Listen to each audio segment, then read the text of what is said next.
Life Management Science Labs would like to acknowledge that we live and produce this podcast on the traditional lands of the Wurundjeri people. We'd also like to acknowledge the traditional owners of the lands of our listeners and our international colleagues.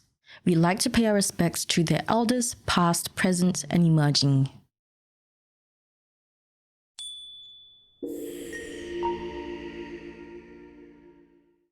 Hi, and welcome to Reloscope, the Relationship Science Insights podcast produced by LMSL, the Life Management Science Labs. We are champions of life management science, providing structured insights informed by science and inspired by practice on key aspects of conscious living. Each week, we bring you scientific and practical insights on each element with the expert knowledge of professionals in the field. I'm Marie Stella, your host from Melbourne, Australia. Let's start the show. Welcome back to Reloscope, the Relationship Science Insights podcast.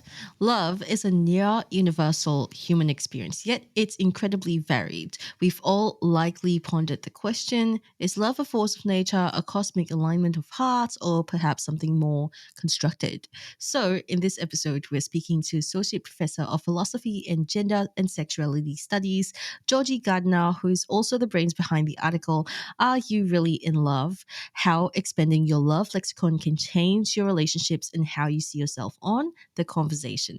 So hi, Georgi. It's lovely having you on the show. How are you going today? Oh, great. Thank you so much for having me. I'm really excited to talk with you about this.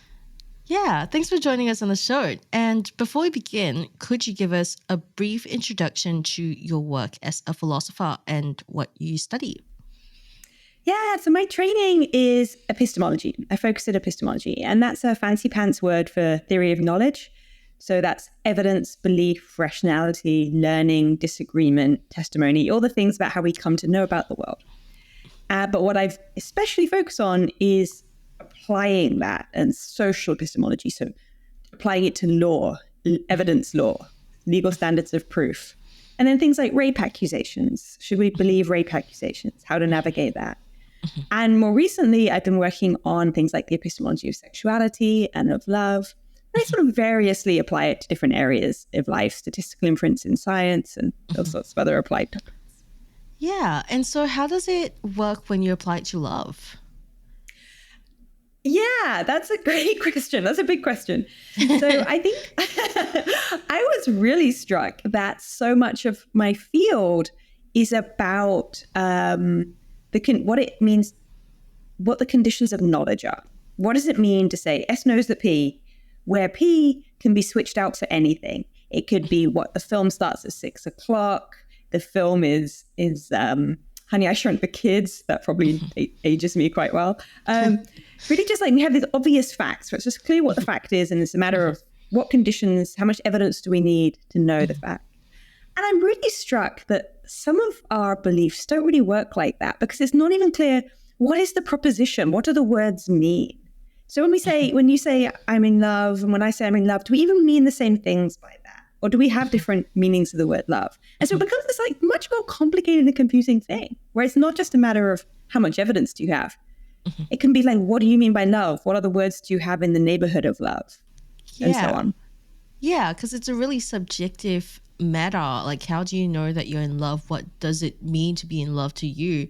What you think isn't is being in love is someone else's I am infatuated or I just have a crush. So that's a really good preface, actually. And those attributions, those self-ascriptions. So if I said I'm wearing a copper colored top, I'm merely describing the world. I'm not changing the world.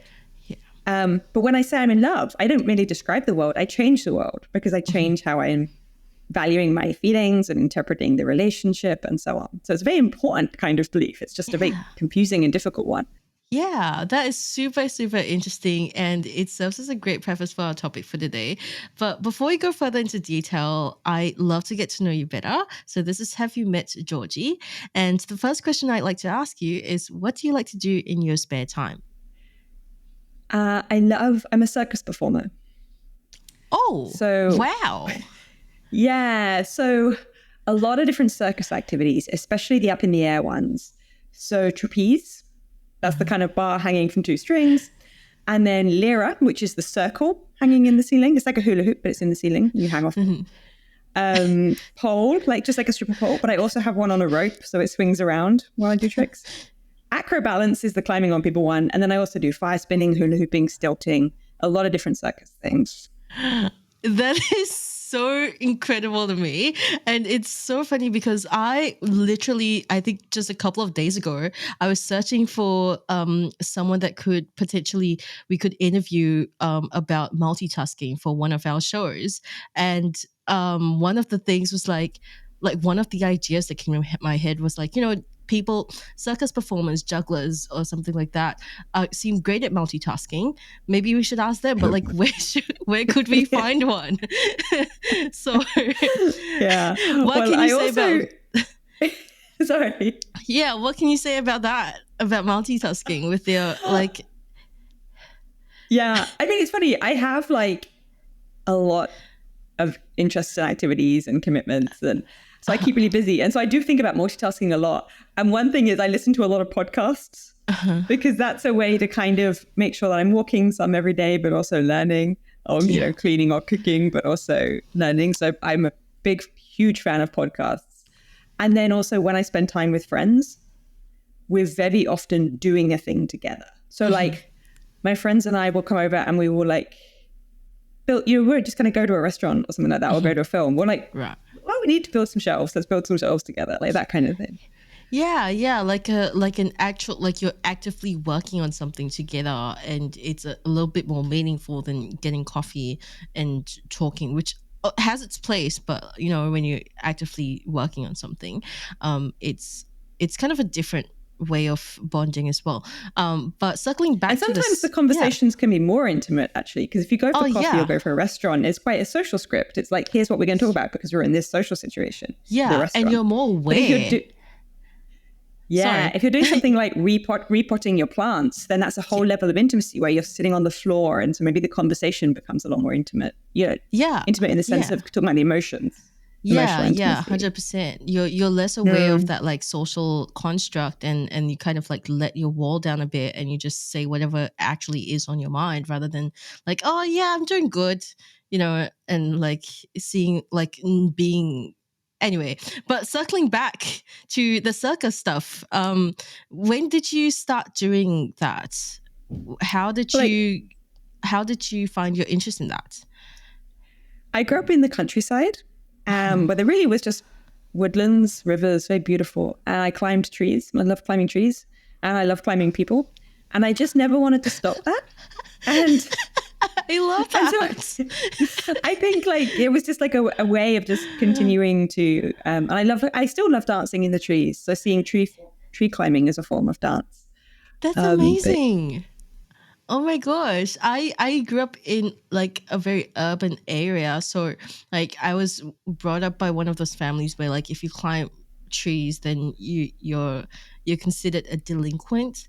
So like that is a whole like your childhood is such the opposite of mine in the best way possible. Like it's so fascinating to me.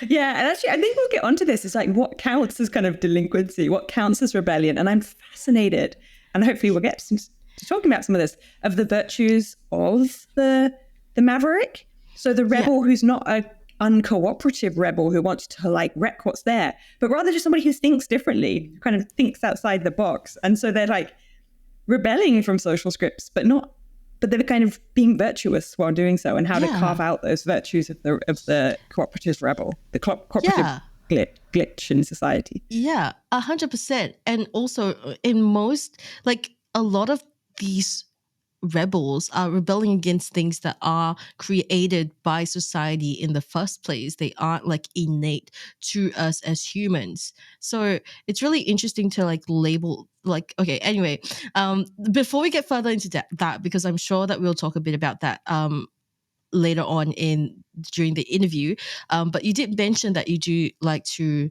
listen to podcasts as well as a way of multitasking and learning things. So what are some of the podcasts that you enjoy listening to?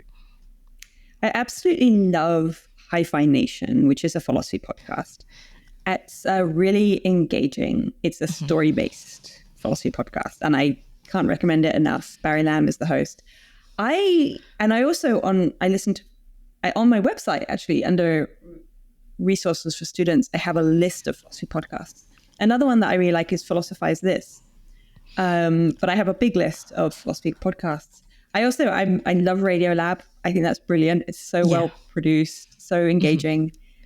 It's a bit outside the box, but the Huberman Lab, which is just hours of analysis of like deep dives into neuroscience, but then how that can help us flourish more, have maybe help us meet our physical health goals, or improve our focus and capacity and so on. And his style is so interesting to me, because he's like, well, we can have these protocols, we can have our morning protocols. And it's like very different from how I live, but I love learning about it. And then I can use some of those ideas without perhaps the same kind of like type A, scientific protocol approach that he has, but using that incredible background knowledge and insight that he brings. Yeah. And the other thing is also, like you mentioned type A, but it's like there is a definition of what type A is, but at the same time, it is still really subjective. And now we are like, I feel like every time we can take going down this path again and again and again with like, it is very subjective, right? Because what's type A, anyway. But you mentioned Philosophize This, which interestingly enough, I actually have listened to it, and it is one of the first philosophy podcasts that I listened to, and I really liked it as well. So I just wanted to quickly mention that I really do recommend it as well, as someone who isn't a philosopher or knows that much about philosophy at all. But my next question for you is, in your professional or personal life, do you have a role model? Is there someone that you look up to the most? Yeah, it's my friends. Like, I'm just blown away by my friends. Like, I'm really in awe of them. And I'm, it's kind of fun. So I'm 38. And so I think a lot of my friends are these kind of like older women who are really discovering who they are and growing into this kind of freedom and just growing old brilliantly. And so my friends, I'm really struck by how badass they are. They are so badass. They're like, and what great teams we make. So like some of my friends one of my friends is so amazing at seeing the positive in things. Mm-hmm. And so if I'm a bit like being negative, she'll just be like, this is brilliant. Look at all this cool stuff. And I just love her positivity. And I have other friends who are so intellectually generous. I'll phone them up with a philosophy idea and they'll talk to me for like 3 hours about my philosophy ideas. And my friends are so kind. I'm just blown away by my friends. I feel so lucky. That is really nice. And also, the fact that you're 38 actually is shocking to me. I thought you were like 32. Not that I tend to do this with guests. I shouldn't. But I tend to like think that they are at a certain age somehow, like just subconsciously, and then they mention that they're an age that's way older than what I thought they were. Is it? And I just go like, whoa, that's maybe that's something I should do. Remember that Honey, I Shrunk the Kids reference when I tried to think of a film, and the one I could think of was Honey, I Shrunk the Kids. It kind of makes sense now. I thought like, oh, maybe you just grew up really close to your mom or something like that, and like you just absorbed all of her media and like whatever she consumed, because that's something that happens. But that's really great that you have such a good solid circle of friends. It must be really nice. So thank you for sharing that. And before we end off the Have You Met section, the last question I want to ask is, how would you define a relationship? Oh, yeah. Okay. Well, very openly, I think. I think relationships are all around us. They're ubiquitous. I think they're really important. I think they're deeply important. And sort of what kinds of relationships we have, how we think of them, and how we treat them, I think are really important. And I think also thinking about how we think about them can include that it's okay that they end as well. So I think we have this idea that if things end, if businesses end, it's bad. Endings are always bad. A divorce always means a marriage is a failure, and so on. But relationships can sort of end, and it doesn't mean the relationship was bad. So I think of a lot of relationships as really important and really importantly different. So like neighborliness, Like I wouldn't want to be Facebook friends with my neighbors because we're already really close. I can hear them coming in and out. We chat all the time, and having the distance of not being Facebook friends is just a nice distance, given that we can see into each other's living rooms. Yeah. But it's a really important relationship, which is very different from a colleague, which is very different from a friend, and so on and so on. Yeah, that's a really interesting way of putting it. So thank you so much for sharing that perspective with us. Now we will go into the interview. And for starters, I would love to know what are the key factors of society and culture that shape our understanding of love, attraction, and relationships? Yeah, I think media and advertising play huge roles. I think especially advertising because it's aiming to steer us, like it's aiming to steer our preferences. And so it's a really powerful force. And we can see this with things like if people are averse to women who have hairy legs, if they find hairy legs on women unattractive. This is a way that society is shaping our preferences, shaping our sexual responses or romantic responses. It's a really powerful, like it feels ingrained, it feels kind of inbuilt and hardwired, but it's recent, right? Like women have not been shaving their legs for all that long. It's like a 20th century thing. And men have been attracted to women for longer than razors have been around. But yet now it's kind of seen as a really aversion that people can have. And similarly, people can have similar culturally shaped preferences to other body hair, right? Which is that we have these social scripts about what body hair looks like, and we respond to them, and yet it can feel ingrained. So that's, I think, a really powerful force. Also, ways that people kind of respond almost in a kind of wave, whether we have like the heroin chic, super skinny of the 90s. Lots of people being extreme. The supermodels were heavy, very thin. Yeah. And people sort of basically found that more attractive. And then there was this much more kind of strong is the new skinny, very much more muscular. And now we're kind of in this wave of a lot more body fat, especially in certain areas where it's almost kind of stigmatized to not have a large butt and so on. So these ways that these media, music industry, film industry, and advertising shapes preferences is really powerful. And another really powerful force is language. And that's mostly what I've been focusing on, is the force of language, which I think has a kind of invisibility. We don't notice what language we do and don't have, what our linguistic environment is. Like we take that to also be kind of God-given, so to speak, like unchanging. But language changes all the time. And you see this so much with linguistic innovation on the internet. A lot of people with linguistic innovation right now with gender terms, but it's, sexuality terms, polyamory terms. So does one's language, for example, have the expression holiday romance? So I'm British. So I'm not sure whether your listeners in Australia would have holiday romance, but we have it as a very ordinary part of our language. Americans don't really have it. They have some terms that are kind of similar, but not really. And a holiday, by the way, in British English is a vacation. It doesn't mean like the Christmas holidays like it does in American English. It's like a vacation romance. But having that term, if you then have that experience, it gives you a whole a way of understanding what happened to you when you have this brief, intimate, like emotionally intimate feeling of connection, feeling like you get on really well with the person, maybe sexually intimate quite quickly. If you have the word holiday romance, you can think of it as a holiday romance and situate it in your mind. Whereas if you don't have that term, you might be kind of thinking, oh my gosh, do I need to move to Manchester? Like this person, we get on so well. and not realize it's coming from the context. The fact that you're on holiday, there's how you became how you became emotionally intimate, maybe sexually intimate, and seemed to be so well suited to each other so quickly.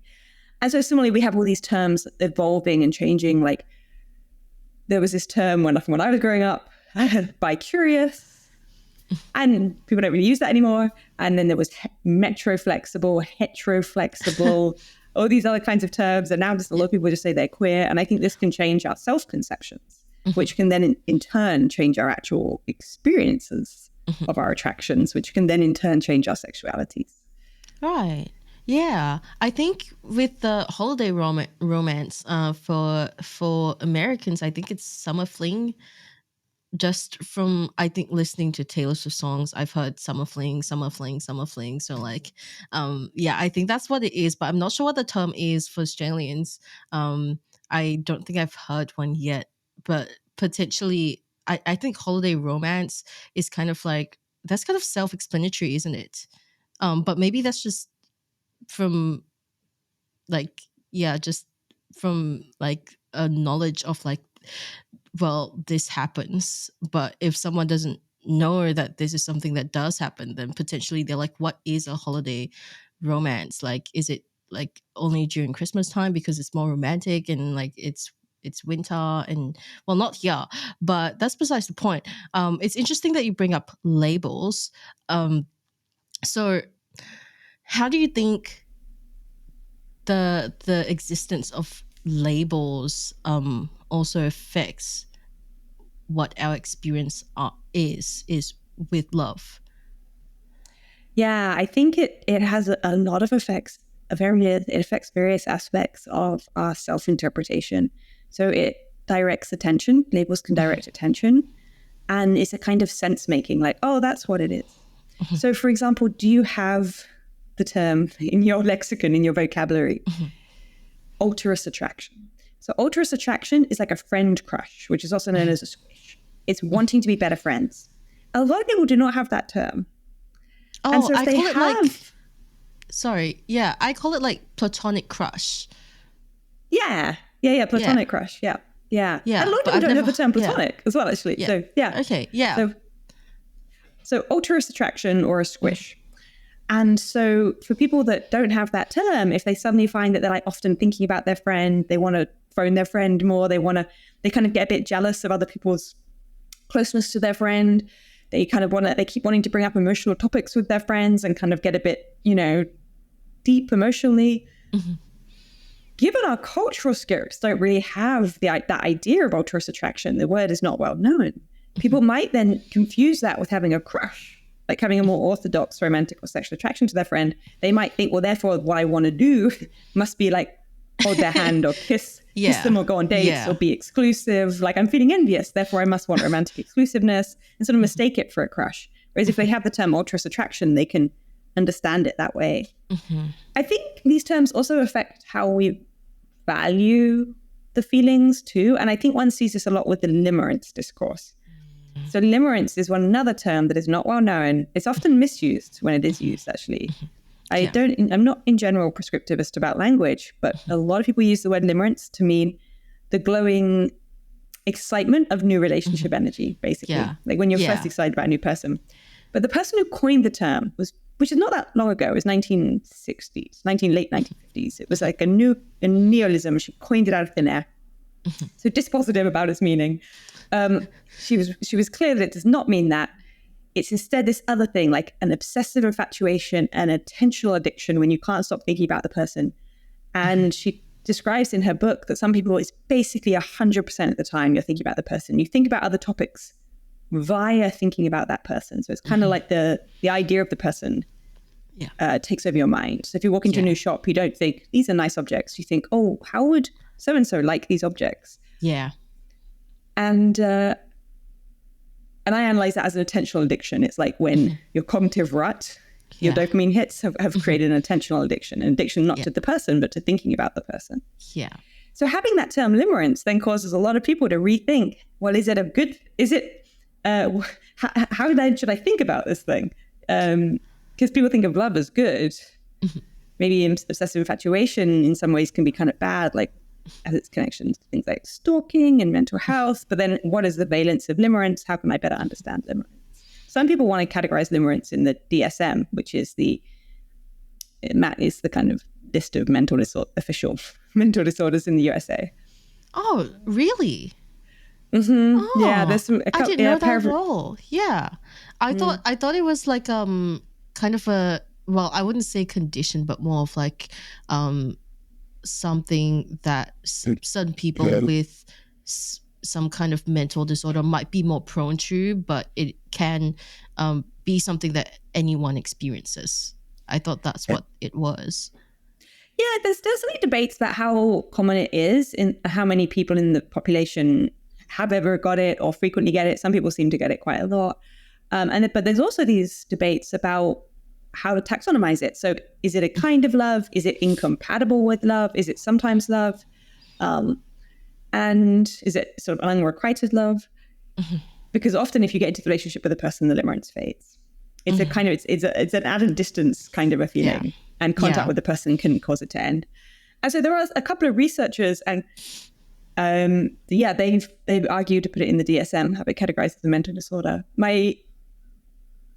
You mentioned earlier my shorter article in the conversation. I have a longer article, which is on my website, and there's a page devoted to that with kind of cheat sheets about it and some other media about it. And there's 3 sections of that essay are on limerence. That essay is called We Forge the Conditions of Love, and it's in a book called Linguistic Luck, but you can also find the essay on my website and all the information on my website. And the last 3 sections of that are about limerence. That's amazing. We'll link those in the show notes as well. And on the flip side, how do our behaviors, like the type of media we consume and how frequently we consume it, inform our romantic preferences or who we look for romantically? Yeah, I think one way is it influences what seems normal and what seems really deviant. And so if a lot of what we're consuming is just full of only heterosexual relationships, for example, or only same-race relationships, then it can seem really outre and deviant to do otherwise, which can then be kind of an extra hurdle to conceiving of yourself that way. I mean, for some people, it's maybe not a hurdle, it's an attraction, right? But for a lot of people, it's an extra hurdle, which means if they don't see themselves that way, they might end up kind of not cultivating and kind of kindling those feelings, kind of ignoring those feelings instead. And I think where we can see this a lot is polyamory discourse right now. So this is very much, there's a kind of polyamory is on the rise on social media, Reddit, podcasts. And I think it's kind of seen in this very stigmatized and ill-understood way, where it's seen as like all about sex, and that it's really kind of very kind of naughty or slightly kind of, or like just inability to commit. Yes, yeah. Oh my gosh, you're right. That's a huge absolutely. Misconception. Yeah. Yes. But I mean, there's so many. Yeah, I feel like if anything, it takes more commitment for a polyamorous relationship. Huge thing. But what were you about to mention? Yeah, I think demystifying polyamory could be a really fascinating way that people would then change their preferences. So just listening to polyamory podcasts, like multi-amory podcasts, where people are just explaining polyamory. And so I like kind of, I remember recently on social media, I mentioned that I was like I was a hinge in a 5-node polycule. And then I was like, that sounds very mysterious. But all it means is I had 2 partners and each of those partners had a partner. That's very unmysterious. So I think demystifying polyamory and just explaining that it's kind of what it is. I think the way that people talk about polyamory, like, well, you really have to communicate a lot about it. And it's kind of like, well, maybe, but that's true of a lot of relationships. Some polyamorous relationships don't really require much extra communication, and some do. It just maybe requires a bit more like being aware of what's going on. But having the vocabulary, which you can get from the media. So the important differences, like the difference between a closed polycule and an open polycule. So polycule means more than 2 people are involved.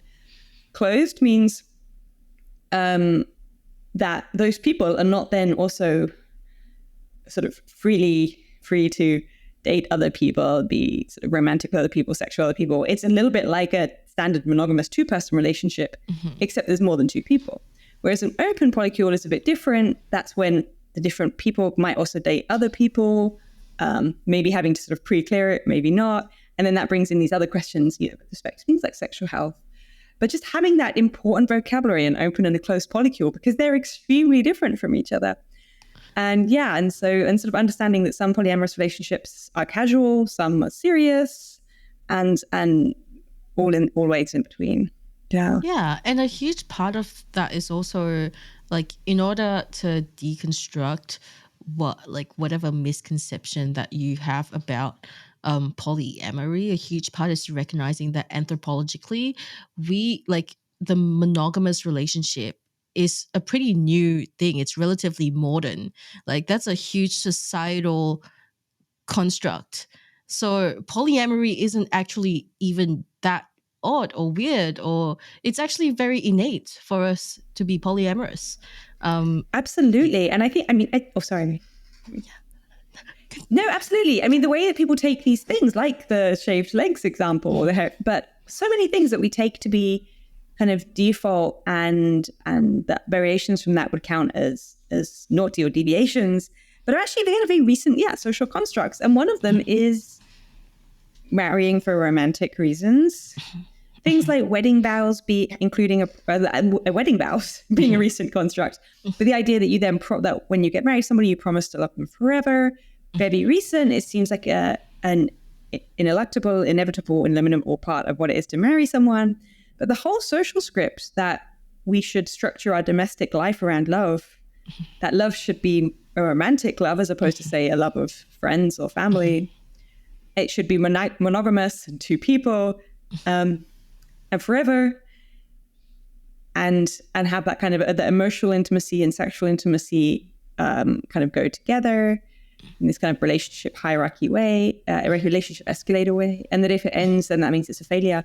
I think we can question all of these things and instead perhaps embrace other ways of structuring our life, like lives based on friendship or on polyamorous relationships or on community and engaging with your community. I mean, for one thing, romantic love is not a brilliant way to structure one's domestic life. It requires, among other things, symmetry. The people you love, the person you love should be in love with you. A long-term nature, stability, a kind of compatibility of a lot of different kinds of things. Financial compatibility, amount of tidiness. Aspect. Yeah, for sure. So I think romantic love would also go along with those things. Yeah. So in questioning all these societal constructs, right?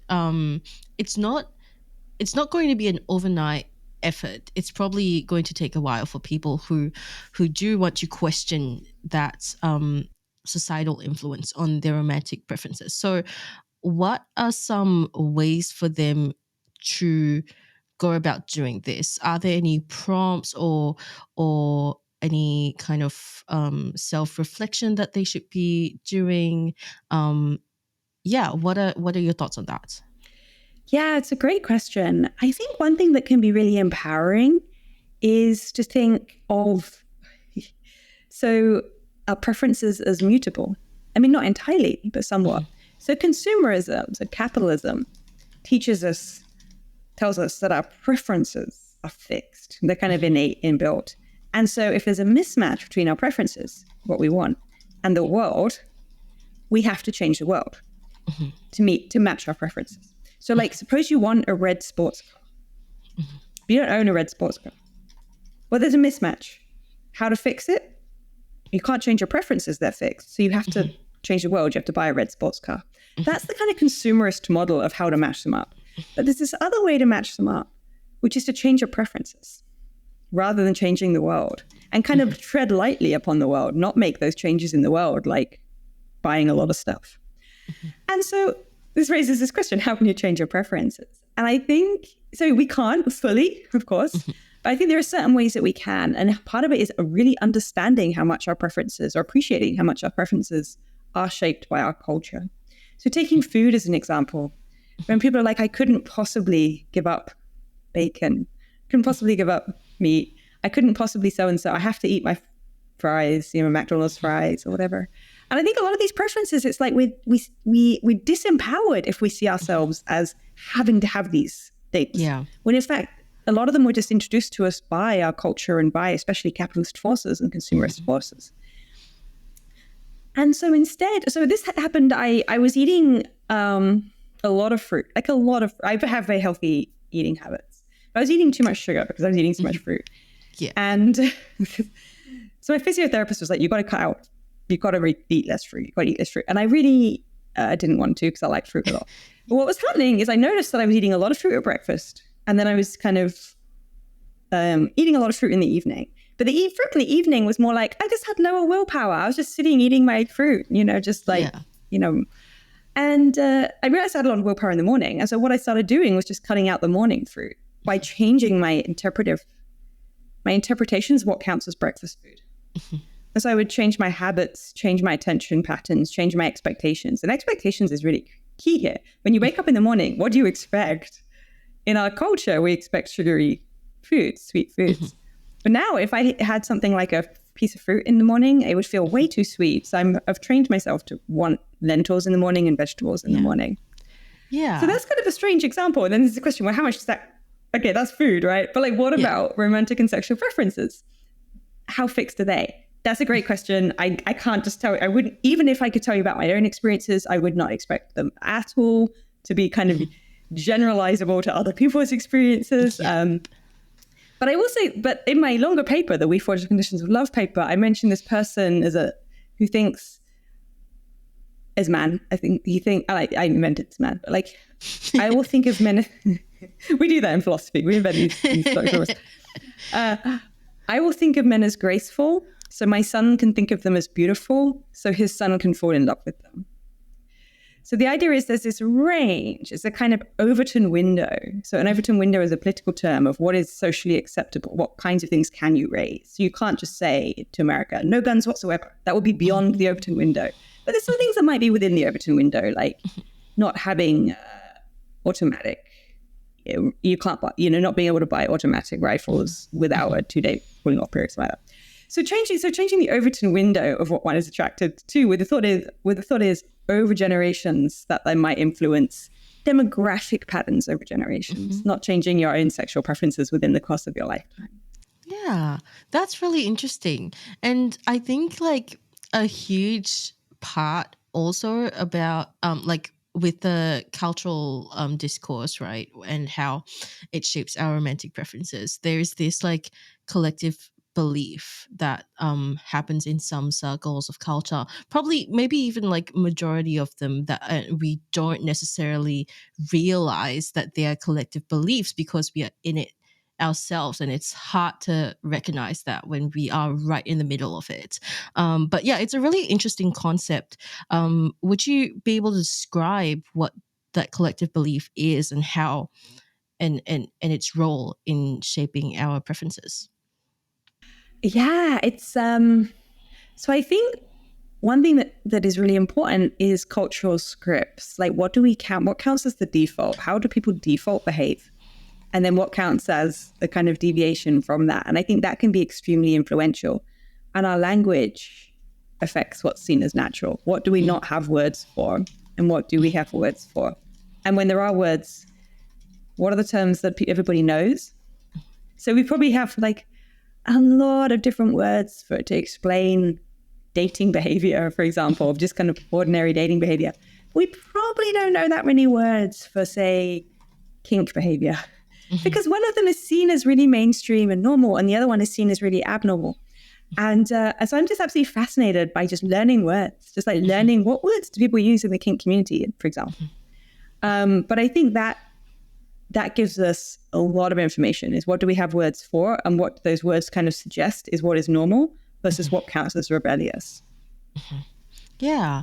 And I think like one example that I can think of when it comes to collective belief is because, well, I grew up in Singapore, and it is a country in Southeast Asia, in case anyone doesn't know what that country is. But it is a very like, they are very they breed, it's a breeding ground for type A people who want the number of C's, cash, car, condo, credit card, that kind of stuff.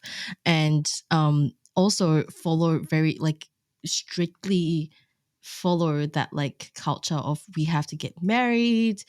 It's a whole thing. Like the government even has a law about how people under the age of 35 who are single aren't able to apply for public flats, which is very, very crucial because public flats are the main form of housing in the country.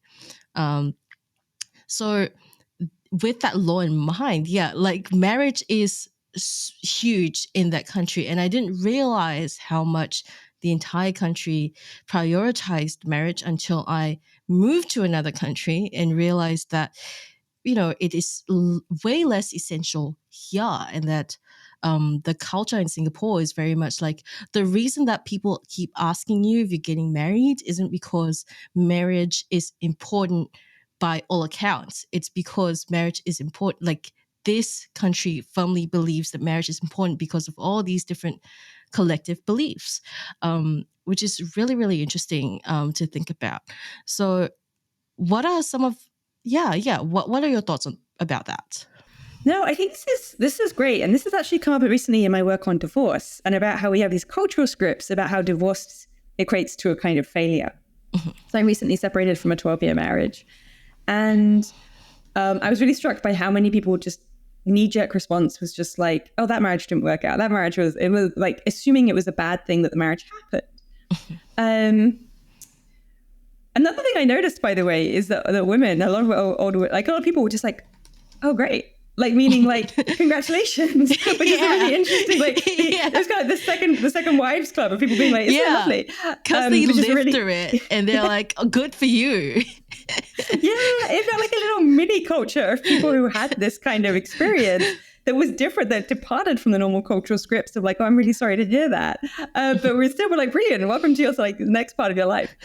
And so I think I'm really interested in, I was talking to somebody who was also going through a divorce, and they were absolutely gutted, not because of the divorce exactly, but because of their kids. They were like, I feel so bad for my kids. My parents went through a divorce and it was terrible for me, and I just feel terrible for my kids. And I found this really interesting because in my own work on divorce, I'm talking about how it can kind of be nice if we reject the idea of the lifelong marriage for everybody as a kind of totalizing, everyone should have this, but instead think about the scripts. Like, you have your 10-year starter marriage to get stability in your 20s, and then you have this like period of freedom, and then maybe you have like a retirement marriage at the end, or it's like a retirement bungalow. It's like, you're not going to trip over the stairs. You have these different life paths. Yeah. And then there's this question about, what about the kids? Like, Georgie, what do you think of the kids? And I was thinking, it's going to sound really quirky, but when trains first came, because the idea is with this cultural script that divorce is bad for kids. Okay, so when trains first came out into the public and people were riding on trains, they would vomit on the trains. And so trains would have vomit bags, and it was a thing, people would vomit on trains. And back when I was younger, we had vomit bags on airplanes, and people would vomit on airplanes. And they've basically gone now. You can't really find many vomit bags on airplanes. You don't really see people vomiting on airplanes. So it seems like as a culture, we got used to train travel without vomiting. And as a culture, we got used to plane travel without vomiting. This is like this is very strange, right? It's like the culture gets used to the thing. Yeah. And I think maybe something similar can happen with divorce. Or if we had in the like 1980s, 1990s, we had this like social script where divorce was just ripping families apart and the kids feel terrible guilt. And it's just this like, now they have to do this thing of having two homes, and was it their fault?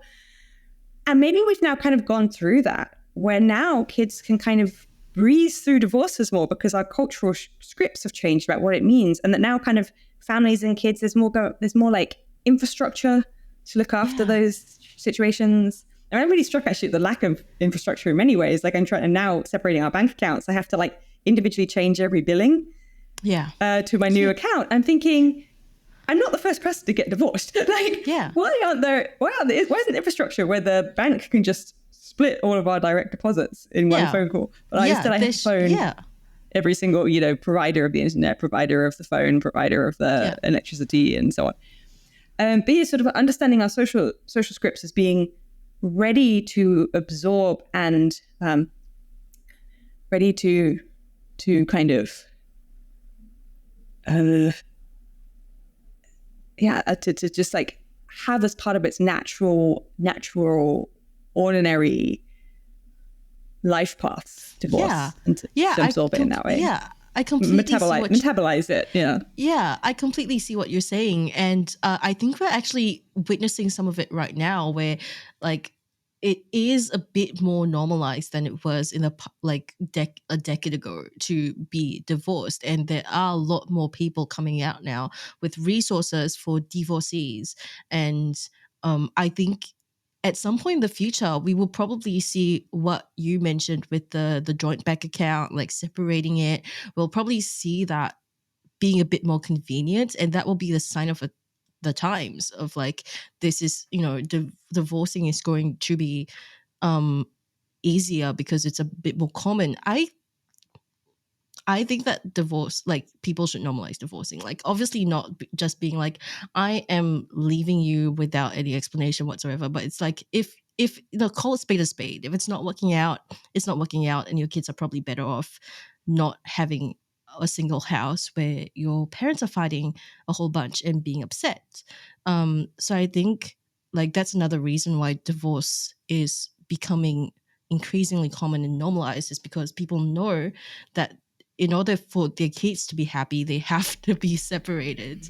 Yeah. Absolutely. And also changing scripts about amicability of separation too, because a lot of my friends were just assuming, I think, that because my partner and I had separated, that now there would be this kind of terrible bad blood and that it would be very awkward. But actually, like, we remained amicable, we remained colleagues. I've left now, but we didn't. I think there's this idea that there are these certain social scripts and that people sort of foisted them on us and they didn't fit. Yeah, that was all really, really interesting to talk about. And so for our listeners who want to dive deeper into the societal influence on our romantic preferences and start learning a bit more about this, what books, articles, or resources would you recommend? So Carrie Jenkins is a philosopher at UBC in Canada, and she's also a novelist.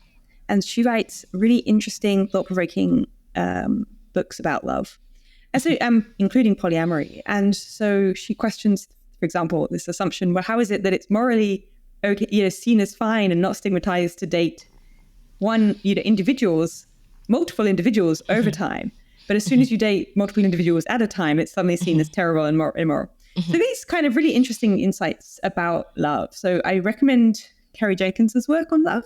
Also, Amir Shrubhambasan has written some interesting things. I mean, her influential essay, The Right to Sex. And so what kinds of ways do society shape our preferences?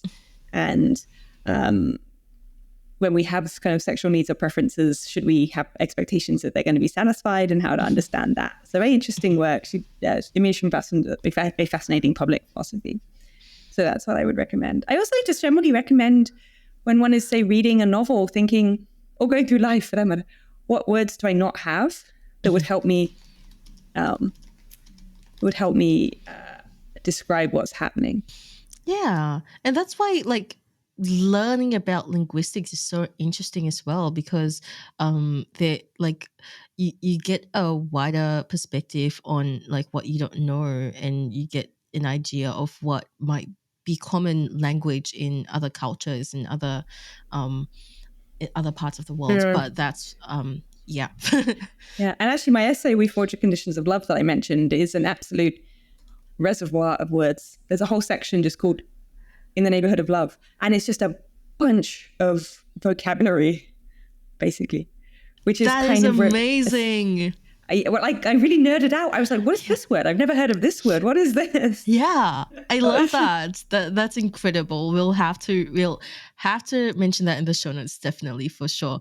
Now let's move on to the practices and habits section.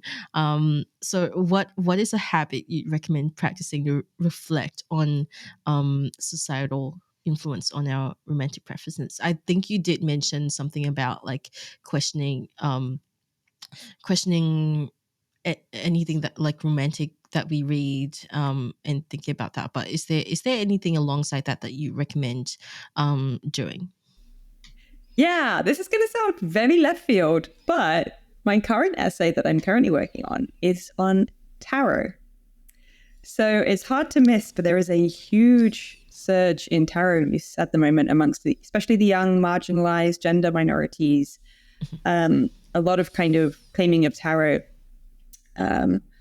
among, for example, Black people, LGBT people. And so the tarot is itself very misunderstood, very stigmatized. And I think we have this basic idea that, well, tarot, that's about telling the future. Mm-hmm. Cards can't tell the future, therefore tarot is useless, and worse than useless. It's bunk, and it's a sham, it's a money-making enterprise. I think this misunderstands tarot. So it's true that kind of in the 18th century, the kind of occultists of the Victorian time. So tarot is kind of 15th century Italian playing cards, much like our current standard playing cards, usually used for games. Then this kind of in the Victorian times, in the kind of mysticism movements of the 18th century, it's like 19th century, the people began to say that they had these special powers for fortune telling, divination into the future. Then more recently than that, people began to use them for therapy, for introspection. And then much more recently, this new wave of people using them as a kind of social bonding or identity forming or kind of introspection. Those two recent waves is what I'm focusing on. And I think they can be quite separated from any future telling, even where people see them as having special or mystical properties or sort of special precious properties. It's maybe to get at hidden truths, but not necessarily just for not meaning to tell the future, but instead to sort of reveal these hidden truths about oneself or about society. And I think that they actually are quite powerful, and even from a naturalistic perspective, very powerful. Why? Because they're about thinking and attention and introspection and critical reasoning and interpretation. And these are very important cognitive skills. So setting aside time to think. They're also very often used dialogically. Dialogically means basically, that's a fancy pants word for saying in conversation. Two people chatting. That's a dialogical thing. It's like a fancy word for it. If you're gonna write about it in an academic journal, you use the word dialogical. So it's often dialogical. One person is reading the cards to the other person. And so it can initiate conversation about these difficult emotional topics, about the soul, about society, not the soul, emotion, desires, and about society, power structures. It initiates those conversations and facilitates those conversations. And so in a short period of time, 10 minutes or something, with a complete stranger, you can suddenly have these really deep and intense conversations. Tarot is an amazing art form for that, an amazing practice for that. Yeah. And so part of why it's so good is that the way the cards are structured is then getting at the important themes of human nature. So power, a lot of cards having to do with hierarchy and power, institutions, social roles, expectations, mums, dads, children, childhood. Also a lot of the themes having to do with abundance, fear, wealth, labor, travels, journeys, letting go, collecting, disappointment, and so on. These really deep human themes. Yeah. Yeah. So how would one use these tarot cards to conduct some self-reflection? Like how does the activity go? Do you pick out a card at random and then take the theme and start doing some self-reflection on that? Is it as broad as that?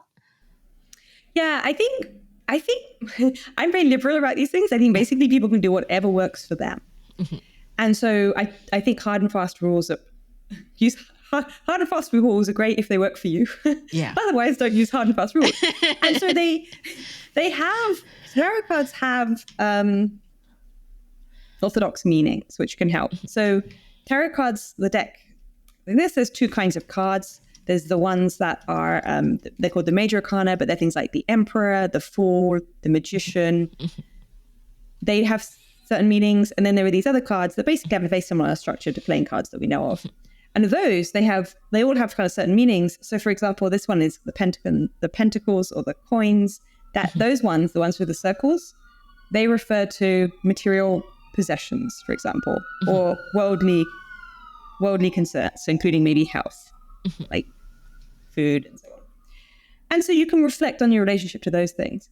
But I think what's really important is thinking about, okay, well now what do my thoughts reveal about me and my wants and desires? So those are the associations I had. What does that tell me about me? So seeing a card, for instance, that has a lot of power, a king, I'll just pick out a king, seeing it as power, like a powerful card, this is the King of Cups.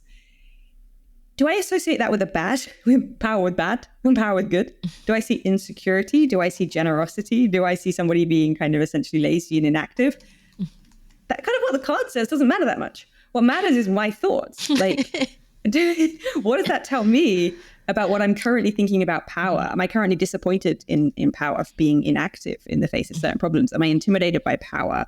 Is it that I'm seeing power in the power that I'm seeing insecurity, but it's because I'm insecure about my own power, and I'm like, oh no, what if people find out that my work isn't that good or something like that, whatever, Yeah. And so I think it's like what associations do we have? What does that tell us about us? And what do we think about that? Is that something we want to change about ourselves, for example? Yeah, that's really, really interesting, and I love that it's such I would say that it's pretty unorthodox a way of self-reflection, but it's really fun as well because you not only get to self-reflect, but if you have like you can search for a nice set of tarot cards that have really nice artwork on it, and it can double kind of as like a nice piece that you have in your home, like collector's piece or something like that. So that's really cool. Thank you for sharing that with us. Now let's move on to the open mic section. And this is your chance to talk about anything that you're passionate about that doesn't have to be related to the topic. So the floor is yours, Georgie. Please take it away. Oh, thank you. Yeah. Well, it's funny. Tarot sounded left field. My paper before that one, so the one I just finished before I started the tarot one, is even more left field because it was about sex witchcraft. Mm-hmm. And both my treatment of tarot and my treatment of witchcraft are both quite naturalistic, entirely consistent, which means entirely consistent with science.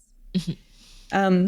So I focus on witchcraft, not magic. So magic would be about what kind is the magic in the world. Witchcraft is about what are the witches doing? What is the activity that they're doing? Mm-hmm. And I understand a common characteristic structure of witchcraft is that it's taking an area of strength, whether that's like potions and cooking or relationship to animals or nature or plants, growing things, or if it's movement and dance, or if it's community with a kind of coven, or if it's somatic touch like massage, or if it's thoughts like a kind of incantations. Taking an area of strength, whatever that is, and using that to fortify an area of relative weakness where you need more intention setting. You need more consciousness to thrive in that area. So that could be like administration or time management or relationship to others or relationship to the body. So it's drawing on an area of strength to fortify an area of weakness. It's a general therapeutic practice. And notice that practice can be entirely divorced from anything to do with the occult or witchcraft. That could be completely secular, completely naturalistic. You could have that on the Huberman podcast. What is the protocol for doing that each morning? Or you could understand it in this occult way and sort of including those elements, maybe more supernatural elements, ritualistic elements, and then understanding it as a kind of witchcraft. The work that I've been doing is looking at sex as an area of strength, which is a very natural area of strength for a lot of people for various reasons.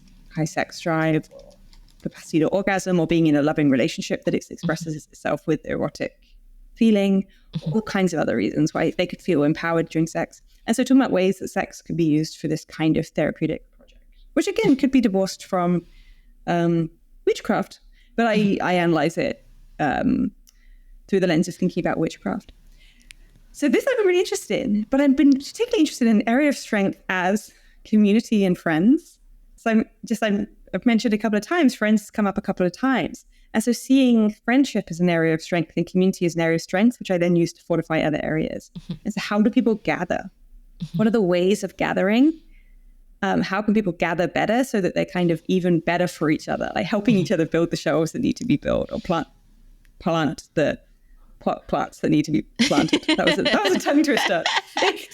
There was like a lot of things, right? So it was like witchcraft and the structure of therapy and then sex and then friendship and the ways of gathering, like the art of gathering. So that was like a lot going on, but that's kind of what I'm really excited about. Yeah. So feel free to pursue any of that. That is super fascinating to me. So thank you for sharing all of that with us. And tell us a bit more about what you were discovering so far.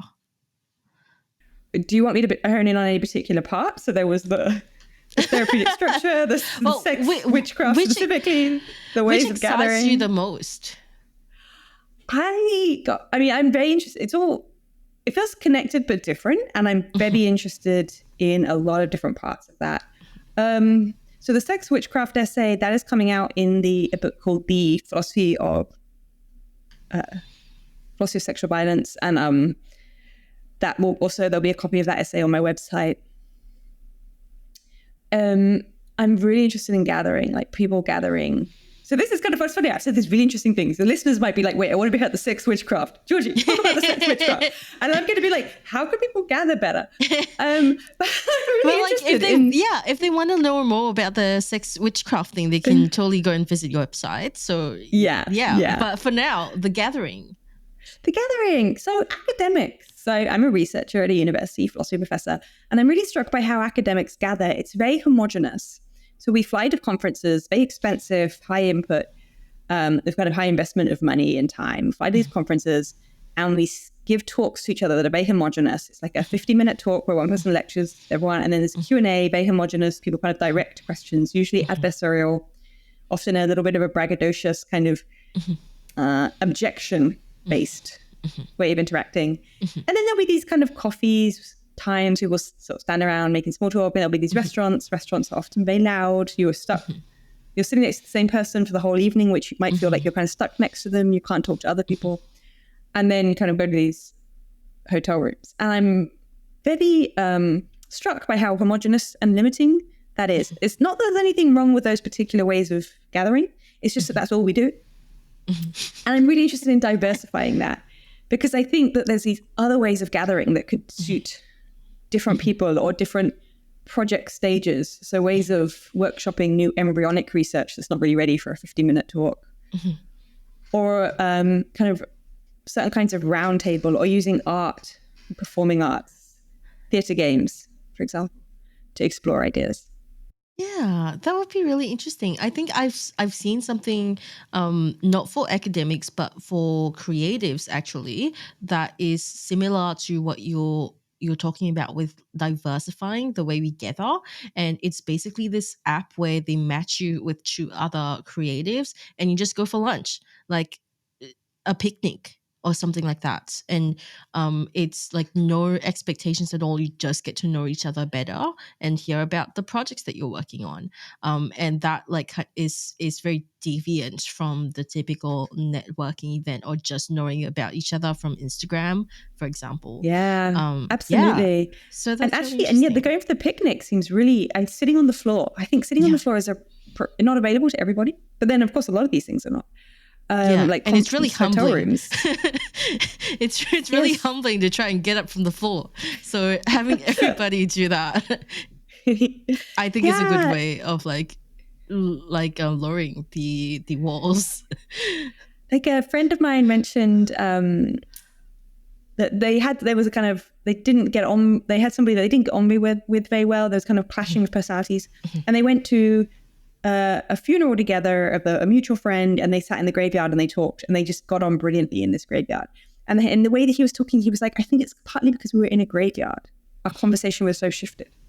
And I found this really fascinating. This idea, like, I want to bring academics to like sitting on the grass and have picnics, or go for walks along the beach, or like hang out in graveyards together, because sit under the stars together. Like, philosophers never sit under the stars together. I think that's really bad for philosophy. That we need to have these different ways of gathering in different bodily positions. So there are these studies that show that if you have higher ceilings, you have different kinds of thoughts, more expansive thoughts, lower ceilings, more analytical thoughts.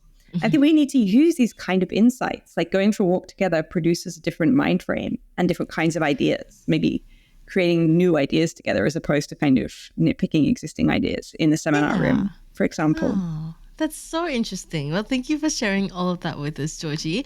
If our listeners want to find out more about you and what you do, where can they go? The best place to go is my website, which is georgigardiner.com. And on there's a lot of pages. So there's a page for my circus, a page for my countercultural community gathering space called the Playhouse. There's a page on my projects, which includes a lot of work on the art of gathering, different ways of gathering, a statement about how academics can gather better. My research page, every essay has a cheat sheet. And the work on love, the We Forge the Conditions of Love, which is also that conversation article as well. Are you really in love? The one that you opened with. There's a whole page devoted to that. And there's a media page with different kinds of newspaper articles and podcasts about my work. So georgigardiner.com. I post a lot on Facebook of all kinds. That's just my name, Georgi Gardiner. And I am on Instagram. That's mostly event flyers for my countercultural and novel event organizing. Amazing. We'll link this in the show notes. Thank you everyone for tuning in. It was such a great conversation, at least for me, super insightful. So I hope you enjoyed it, and we'll catch you in the next episode. Great. Thank you so much, Marie. I really appreciate it. Thanks so much for the opportunity to talk about these ideas with you. You've been listening to Reloscope, the Relationship Science Insights podcast produced by LMSL, the Life Management Science Labs. For more episodes like this from 10 different life management perspectives, search LMSL on YouTube, Apple Podcasts, Google Podcasts, and Spotify, or wherever you listen to podcasts so you can get updated on everything we have to offer. We have a wide range of topics readily available for you to check out. If you enjoyed this episode, please consider rating our show, sharing it, and subscribing to our channel as it helps us grow and bring you more quality resources. More of our work can be found on our website at re.lmsl.net, where you can join our movement. I'm Marie Stella. Thanks for tuning in.